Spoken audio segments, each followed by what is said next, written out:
Hello everyone, good day to my loyal subscribers and also to the newcomers. This is Bravo's Ribbonry Designs. And today I will be explaining to you what are the different tools and equipments that I normally use whenever I do embroidery. So we have different items in here and I will be teaching you on how to use it creatively in order to make your embroidery creations at its best. So let's start with first things first. We have in here the different size of the ribbons. We have 1-inch ribbons. We also have 1/2 ribbons, 3/8, and 1/4. So normally, what I do instead of just depending on the sizes of the ribbons, aside from that, I also look at the different colors. It's as if mimicking the color of the nature. If it's green, then I normally use it for trees, for leaves. And if it's yellow and other bright colors, it can be great for colors of flowers like sunflowers.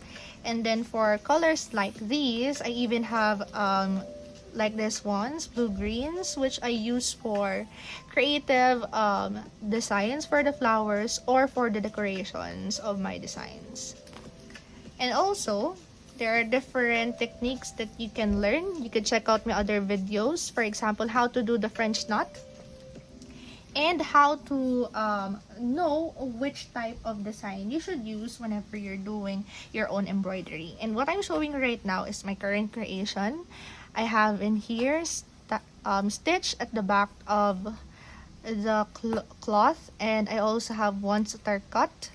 And I also use a lighter, something like this, in order to make sure that it won't be pulled, it won't get destroyed when I cut it.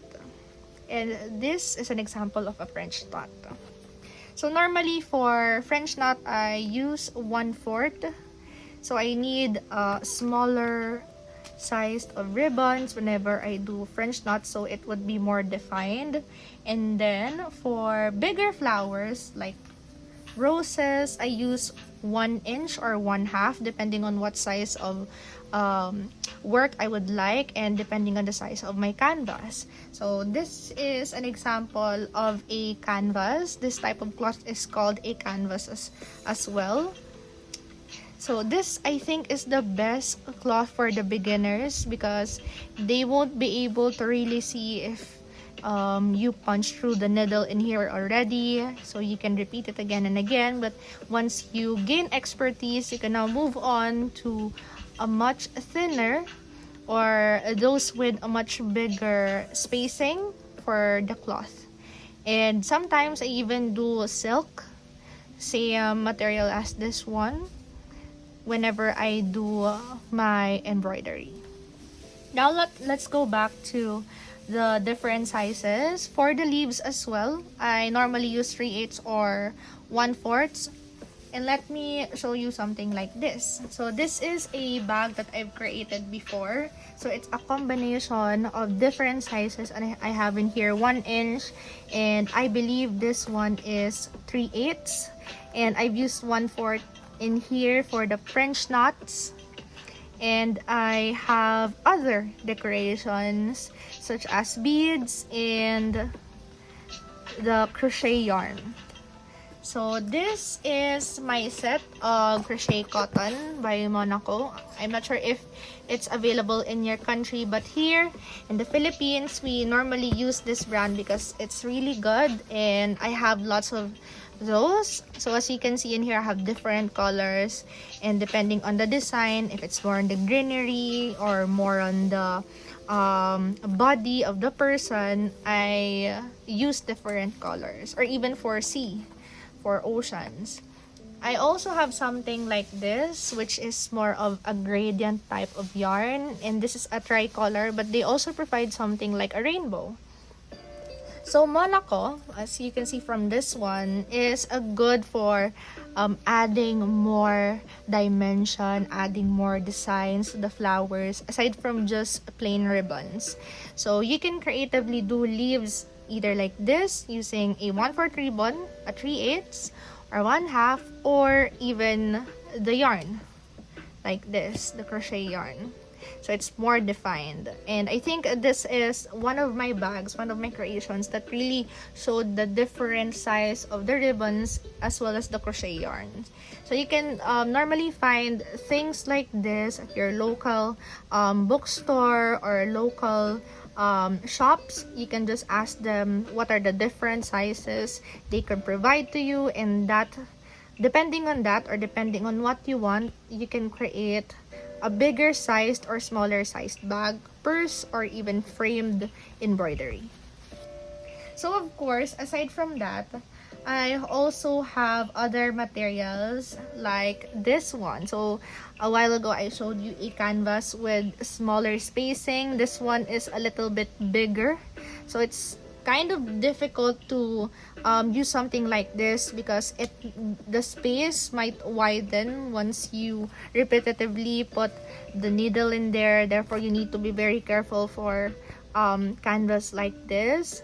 But I chose this for this specific creation because I wanted something simple. Therefore, I know that I won't really make a lot of mistakes.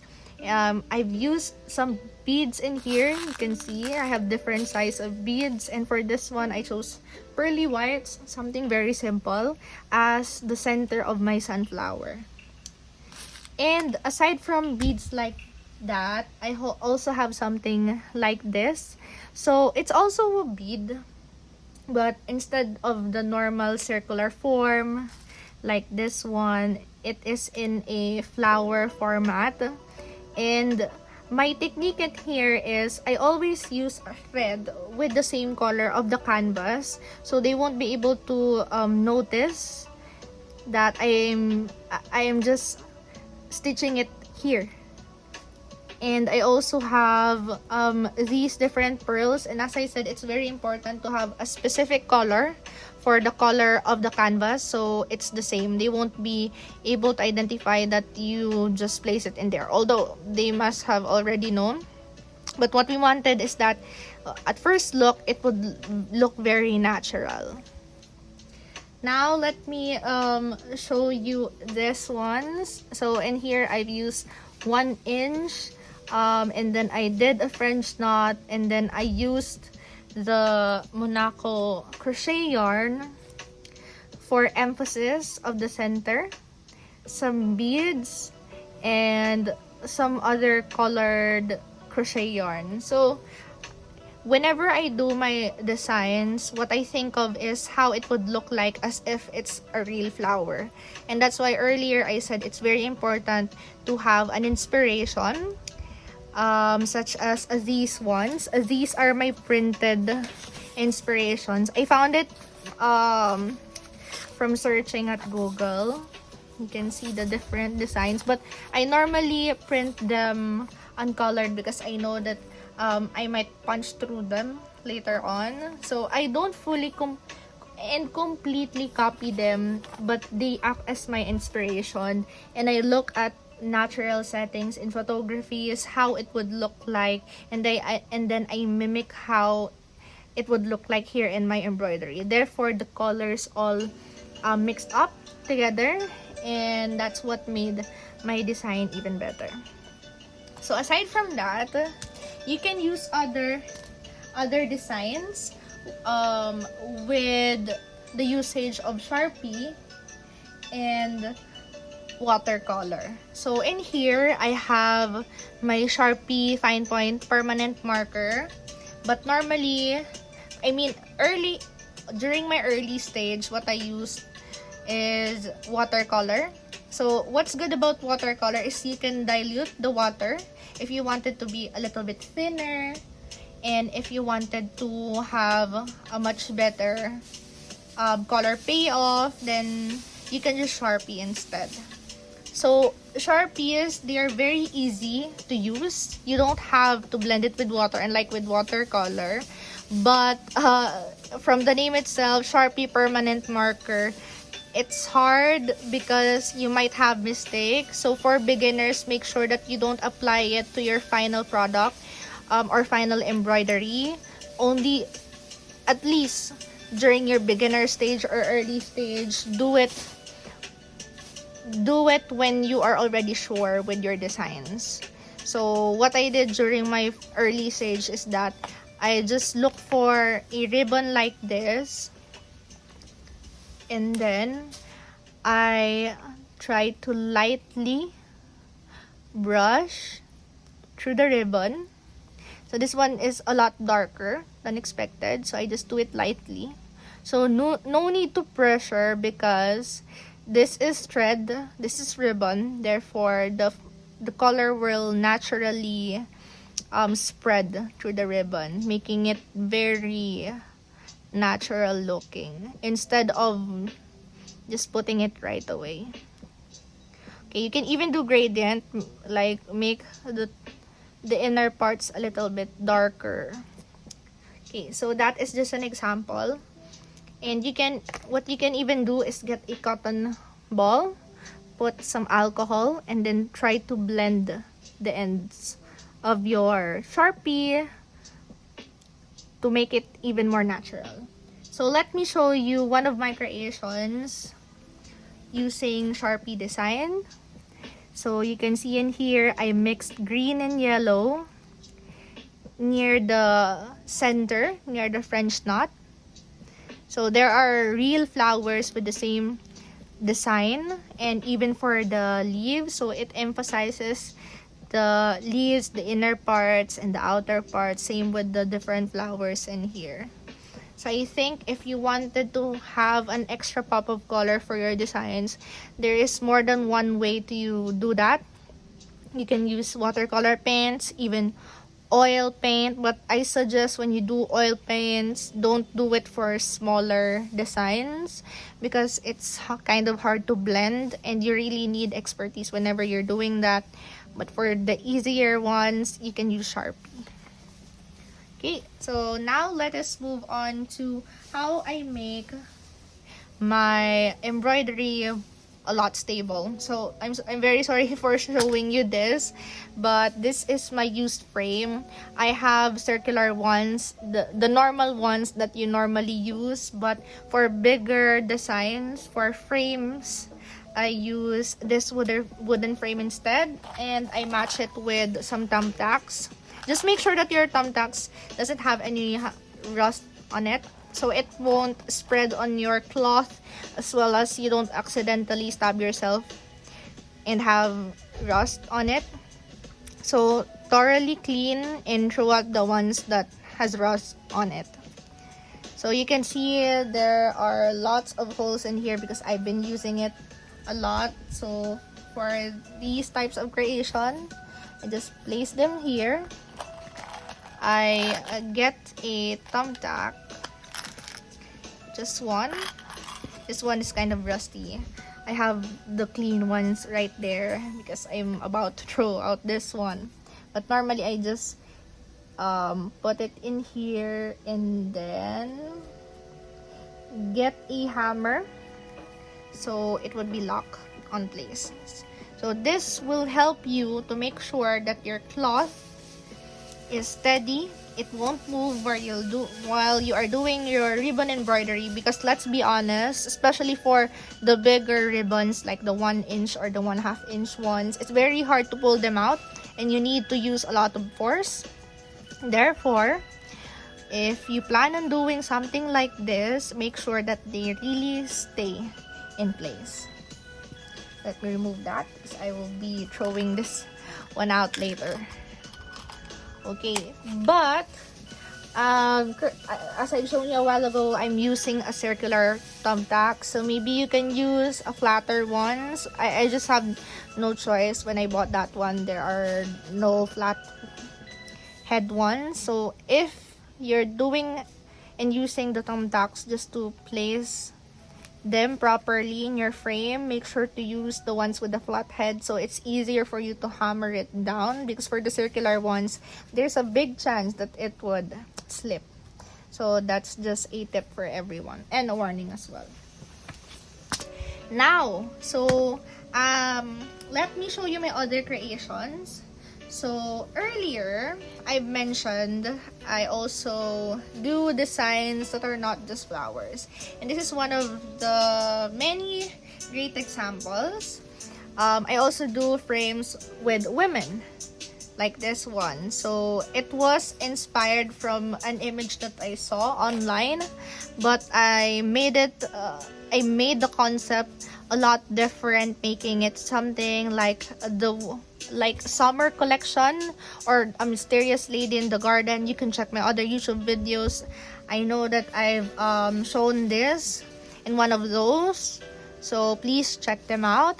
So I'm using beads, I'm using these types of roses, so they are not really sewn in the cloth one by one, like petal by petal. Instead, I made it first like this. I just turn it in here and then twist, and then I complete it, so on and so forth, until I make something like this. And then I use a lighter to seal it in place, or even sew it, and then I will sew the whole rose here.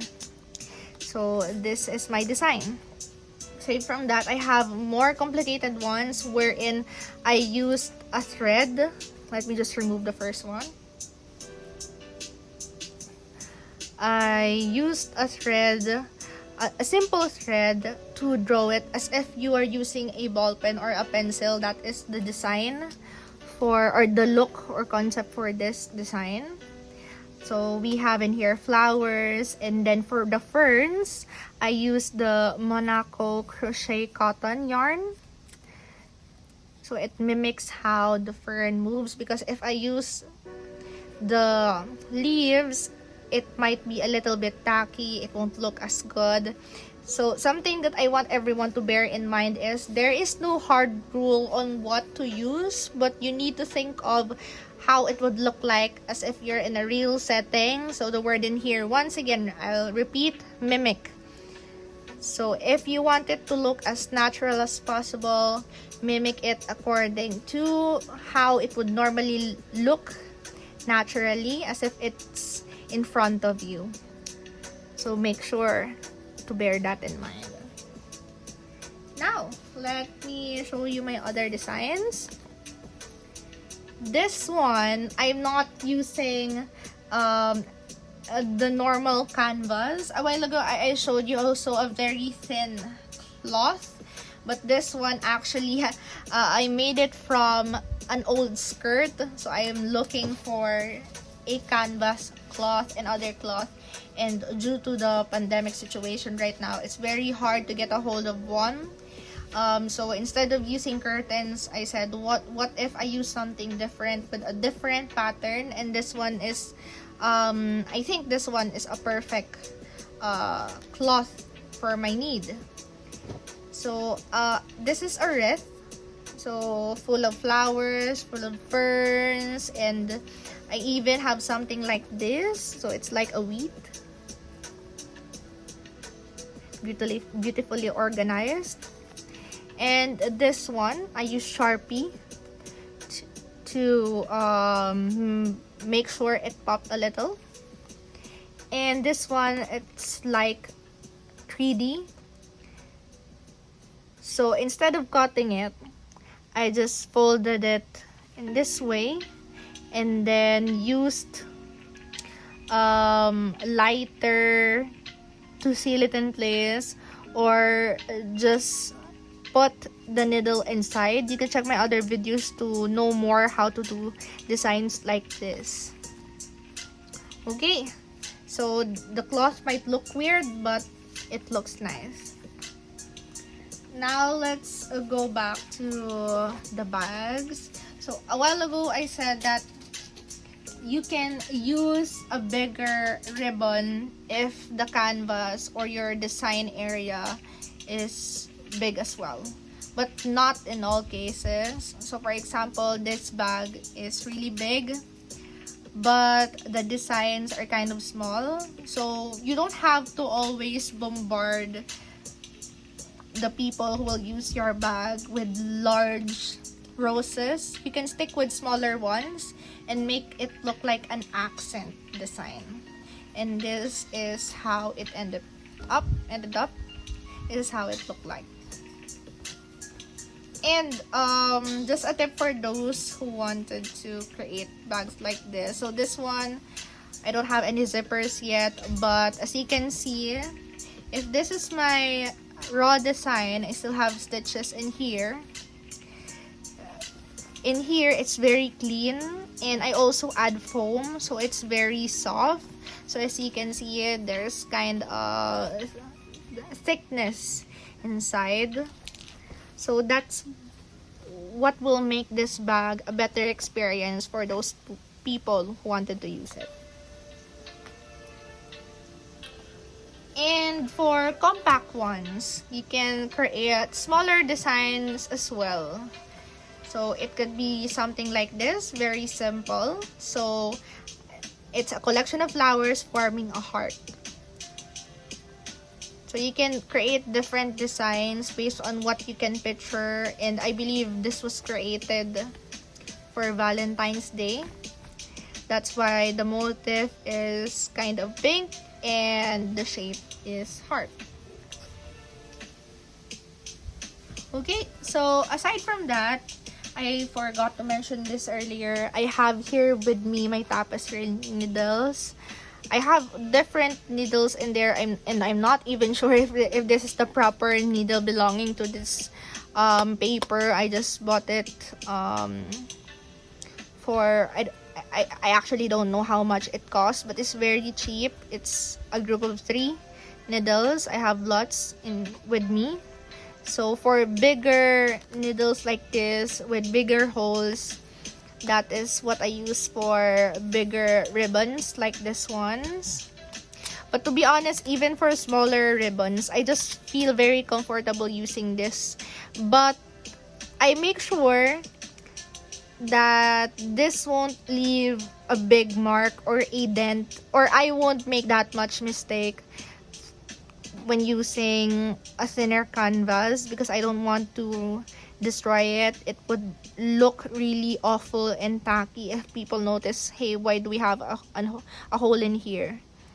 So I make sure to use this for bigger canvases, or canvases with bigger, normal spacing like this one.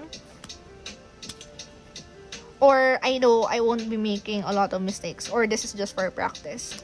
You can identify the usage for each one of these based on how you want to make your designs. But as for me, I normally use these ones. I use this ones for the crochet yarn, and this one for my threads. Okay, let me just clear the area. Maybe you're wondering, so aside from your local bookstore, where else could you buy your materials? We have eBay, we have Amazon, we have Banggood. You can even go to cheap bargain shops to look for boxes like this. For the Monaco ones, they have box of 12s, which is nice. And you can even choose your color. So this is not the colors that are matched together.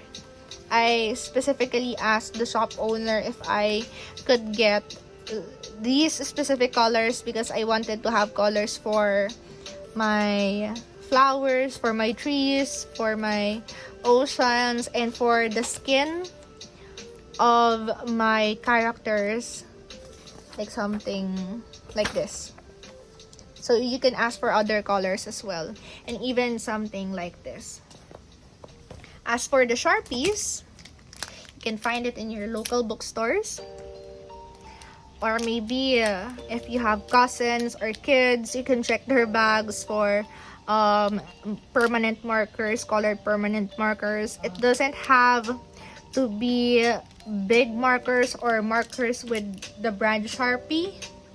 You can have other brands, just make sure that it won't bleed that much. That's why I prefer permanent markers, because once they wash it, I don't recommend washing my creations a lot, but I wash it sometimes, and that's why I make sure that it won't get ripped off once I hand wash it, yes, don't use washing machine, hand wash it, it won't bleed out if you use a permanent marker. So bear that in mind. And then I've been telling this a while ago, I have this Cricut lighter with me. As I said, this is to lock the ribbons, as you can see in here. It has some extra threads and it won't stop until it finishes everything. Therefore, you need to hit the top just to lock it in place. Sometimes people even cut it in like an arrow shape and then they lock it so it will look a little bit better. But for embroidery, you don't have to worry about that much because they won't be able to see the ends anyway, unless you cut something like this. Therefore, you really need to lock it in place. Okay, so I think we're done. Once again, everyone, these are the different tools that I've used, and I am welcome to get your comments. If you have other suggestions and comments, please comment down below. Don't forget to like and subscribe my videos. I will be uploading them once or twice a week or even more. Just comment it down below. And if you wanted to see a specific design, you can check out my Facebook account with Bravo's Ribbonry Designs. I also have my Instagram, but I prefer having these conversations in my Facebook account. So everyone is welcome in both my YouTube and Facebook account, as long as it's related to embroidery, the different tools and the techniques, and I would love to hear from you as well and to learn from you as well. So this is Bravo's Ribbonry Designs, and thanks everyone for listening and watching. Bye!